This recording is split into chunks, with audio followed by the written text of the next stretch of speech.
Hello student, we have back again with the new topic that is Harappan civilization. Without any delay, let's get started. सबसे पहले हम लोग बात करेंगे material from the sub continents. हम लोगों को हड़प्पन सिविलाइजेशन में कौन सा मटेरियल मिला. तो सबसे पहले हमें ये देखना है कि जो शर्तुघई है ये कहाँ है. अफ़गानिस्तान में है. यहाँ पर सबसे इम्पॉर्टेंट मिला लैपिस लजूली, ब्लू स्टोन है. मोस्ट इम्पॉर्टेंट पॉइंट है, क्रैश कोर्स है, बहुत सेलेक्टेड पॉइंट हमें बताने हैं.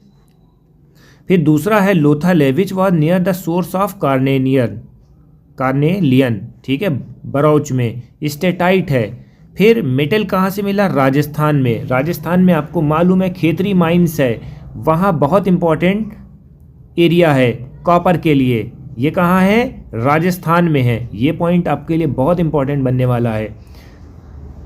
फिर contact with the distance land.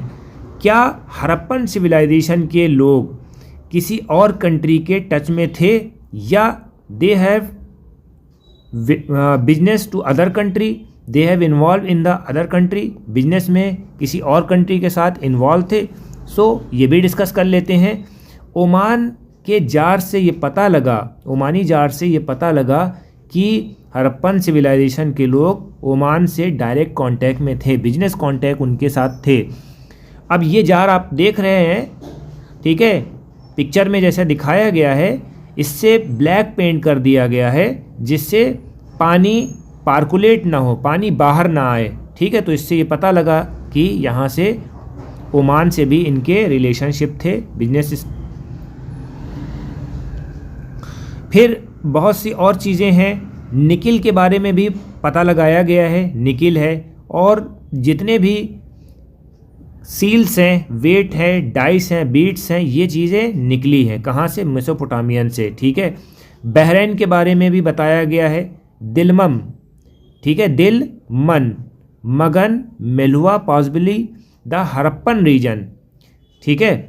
यहाँ पर ये सब चीज़ें मिली. लैपिस लजूली, कॉपर है, गोल्ड है, वैरायटी ऑफ वुड है. ये अदर कंट्री से ये सब चीज़ें इनको मिली हैं. एक चीज़ ये भी याद रखिएगा, हाजा बर्ड किसे बोलते हैं, पीकॉक को बोलते हैं, वहाँ के लोग बोलते थे. अब हम लोग बात करते हैं सील. सील का मतलब क्या होता है. देखिए, कोई भी चीज़ आप खरीदते हो तो उसको पैकेट में क्लोज करके बंद कर दिया जाता है. अब उस टाइम पे क्या करते थे, कोई भी सामान तो था नहीं इनके पास कोई सामान तो था नहीं, तो ये क्या करते थे कि मुंह को बंद कर देते थे, उसका जो माउथ था बंद कर देते थे, रोप से, रस्सी से नॉट कर देते थे. और मिट्टी, ठीक है, गीली मिट्टी लाते थे, उसको सुखा लेते थे, उसको पर एक सील रख देते थे. ये देखिए सील, मोहरे बनी हुई है, ये मिट्टी है पूरी, इसके ऊपर सील बनी हुई है, ठीक है. दबा देते थे ताकि कोई चेक ना कर पाए, ठीक है. और जो ओनर होता था वो खोल के देख लेता था, ठीक है. ये चीज़ है जिसके पास जाएगी. कितनी हमें इंस्क्रिप्शंस मिली, शॉर्ट एंड लॉन्ग 26 साइन है, ठीक है. कितने साइन हमें मिले, 375 to 400, ठीक है. तो ये चीज़ आपको थोड़ा सा ध्यान रखना है. Consider the variety of object writing has been found. Seal है, कॉपर है, रिम्स ऑफ जार है, टेरिकोटा टेबलेट, ज्वेलरी, ये सब चीज़ें भी मिली. वेट को कैसे मेज़र करते थे. देखिए, वेट का बहुत बड़ी चीज़ है. जब आप किसी से बिजनेस करते हो तो कोई चीज़ खरीदना है, लेना है, ले जाना है, परचेस करना है, तो उसको वेट मेज़र से देखते हैं. वेट इंपॉर्टेंट रिसोर्सेज होता है. तो वेट कैसे मेज़र करा जाता था, वहाँ पर जो बाइनरी डिजिट थी इसके बिहाफ पे मेज़र करते थे, 1 2 4 8, ठीक है. तो ये चीज़ है. मेटल स्केल के पैन भी पाए गए. फिर एंशियंट अथॉरिटी में आपको क्या बताना है कि पैलेस और किंग, ये बहुत इम्पॉर्टेंट है. जो हड़प्पन सिविलाइजेशन है, हड़प्पन सिविलाइजेशन में किंग का कोई रोल नहीं था. किंग एक सामान्य आदमी था, यानी कि एक नॉर्मल पर्सन की तरह बिहेव करता था. कोई वहाँ पर क्लासेस नहीं थे कि वो राजा है और ये प्रजा है. किंग का कोई भी रोल नहीं था. बट यहाँ पर एक प्रीस्ट किंग मिला, ठीक है, इसके बिहाफ पे इन्होंने बताया. और जो भी उनके घर रहते थे उसमें वो कहाँ पर कोई पैलेसेस नहीं मिला. अगर किंग होता तो it must be have their palaces, ठीक है. But they don't have found any resources of palaces, ठीक है. तो इससे हमें ये पता लगा कि किंग का कोई रोल नहीं था. किंग होगा, साथ में होगा, बट किंग का एक बराबरी का हिस्सा होगा। ठीक है, ये भी पॉइंट आपका हो गया। सिविलाइजेशन कैसे एंड होती है? देखिए, कोई भी चीज़ एंड कैसे होती है, कहीं ना कहीं लूप होल्स होंगे उनके भी। 18th सेंचुरी में most of mature Harappan civilisation such as Cholistan abandon कर दी गई।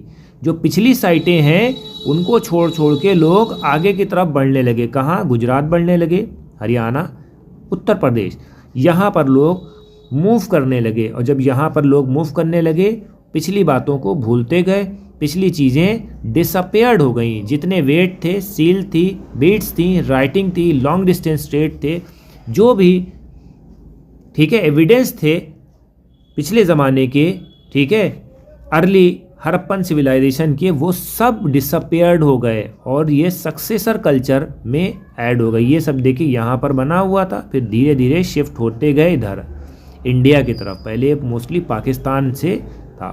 ठीक है, तो थोड़ा सा ये ध्यान में रखिएगा, बहुत इंपॉर्टेंट पॉइंट बनने वाला है आपके एग्जामिनेशन पॉइंट ऑफ व्यू से। ठीक है, अब देखिए एंड ऑफ द सिविलाइजेशन कैसे होता है? हैवी फ्लड आ जाए, हैवी फ्लड आ जाए, या एक्सटर्नल एग्रेशन, लड़ाई वड़ाई हो गई, ठीक है, या कहीं कुछ और प्रॉब्लम हो गई। डिक्लाइन इसी वजह से होता है। डिफॉरेस्टेशन होने लगा, शिफ्टिंग होने लगी, फ्लड आने लगा, तैरना मालूम नहीं था और लोग डूब गए आधे से ज़्यादा। ठीक है, जितनी फसलें थीं, ठीक है, फॉरेस्ट थे, वो सब ख़त्म हो गए। इस वजह से भी डिस्टर्बेंस हुआ। ठीक है, इन्वेजन के बारे में भी बात करते हैं। दूसरी ट्राइब्स ने अटैक भी कर दिया हो तो हो सकता है इस तरह से उनको मार दिया गया हो। अब हमने ये सब पूरा पढ़ लिया है। अब डिस्कवरी कैसे हुई हड़प्पन सिविलाइजेशन की, ये बहुत इंपॉर्टेंट पॉइंट बनेगा। डिस्कवरी कैसे हुई भाई? सबसे पहले जो कनिंघम थे, कौन? Director general of ASI। ASI का मतलब क्या होता है? आर्कियोलॉजिकल सर्वे। ठीक है, आर्कियोलॉजी क्या होती है? जो हम पुराने ज़माने की चीज़ों पे स्टडी करते हैं, लाइक स्टोन है, सोल है, मिट्टी है, इस पे हम डिस्कशन करते हैं। ठीक है, कार्बन डेटिंग से उसकी एज पता लगाते हैं, इसी को हम आर्कियोलॉजी बोलते हैं। ठीक है, रिसर्च स्कॉलर्स होते हैं। ठीक है, उन्होंने ये बात बताई है। उन्होंने थोड़े से टेक्स्ट इंस्क्रिप्शन है उनको थोड़ा से डिसाइफर करने की कोशिश करी। ठीक है, और ये कब आए थे? 6th सेंचुरी में, और हड़प्पन सिविलाइजेशन 18th सेंचुरी में थी। बट इनका प्रॉब्लम क्या था कि ये जो है चाइनीज़ टेक्स्ट के हिसाब से ही सब काम करते थे। ठीक है, जितने भी फैक्ट्स होते थे चाइनीज़ टेक्स्ट के अकॉर्डिंग ही वो डील करते थे। ठीक है, तो ये थोड़ा से ध्यान में रखिएगा। अब इसको आप रीड कर लेना बेस्ट। फिर ओल्ड सिविलाइजेशन में जो मेन रोल प्ले कर रहे हैं दो लोग हैं, Dayaram Sahni early decade in 20th century, और Rakhaldas Banerjee found similar seal in Mohenjodaro. ठीक है, फिर तीसरा कैरेक्टर कौन है? John Marshall. ये कौन है? Director general of archaeological survey of India. ठीक है, इनकी एक बुक पब्लिश हुई, SN Rai noted the story of Indian archaeology. Marshall left India 3000 year older. जो हमारी सिविलाइजेशन थी उससे और 3000 साल पहले इन्होंने बताया कि ये जो हड़प्पन सिविलाइजेशन है वो इस टाइम पे आई, यानी कि और हमारी इंडिया की जो सिविलाइजेशन है बहुत ओल्ड है। ठीक है, जो जॉन मार्शल ने इस चीज़ को बताया। जॉन मार्शल के बारे में भी एक क्वेश्चन पूछा जा सकता है। अब देखिए, कुछ ना कुछ गड़बड़ी हुई है। ये जो एग्जीक्यूशन है वो हॉरिजेंटली करा गया। हॉरिजेंटली का मतलब ऐसे ऐसे ऐसे करा गया। ठीक है, एक वर्टिकल होता है इस तरह का, हॉरिजेंटल ऐसे ऐसे होता है। अब देखिए होता क्या है, ये जो डायग्राम दिया गया है ये बहुत इंपॉर्टेंट है।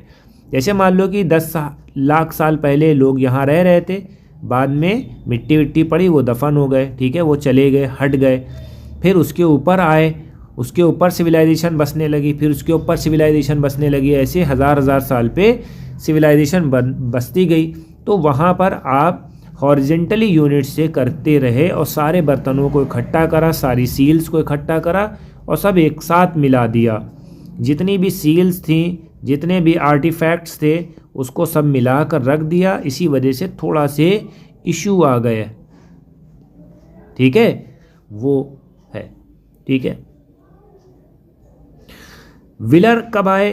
1944 में आए, उन्होंने इस प्रॉब्लम को सॉर्ट आउट करा। That is necessary to follow stratigraphy of the mount rather than the dig mechanically uniform horizontal line.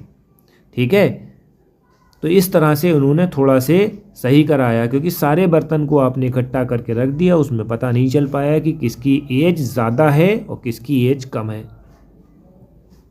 बाकी ये चैप्टर हमारा फाइनल हो गया है, 1 पॉइंट इसके बचे हुए हैं, इसको आप रीड कर सकते हैं। ठीक है, हमारी वीडियो कैसी लगी ज़्यादा से ज़्यादा लाइक करें, सब्सक्राइब करें और शेयर करें। Thank you.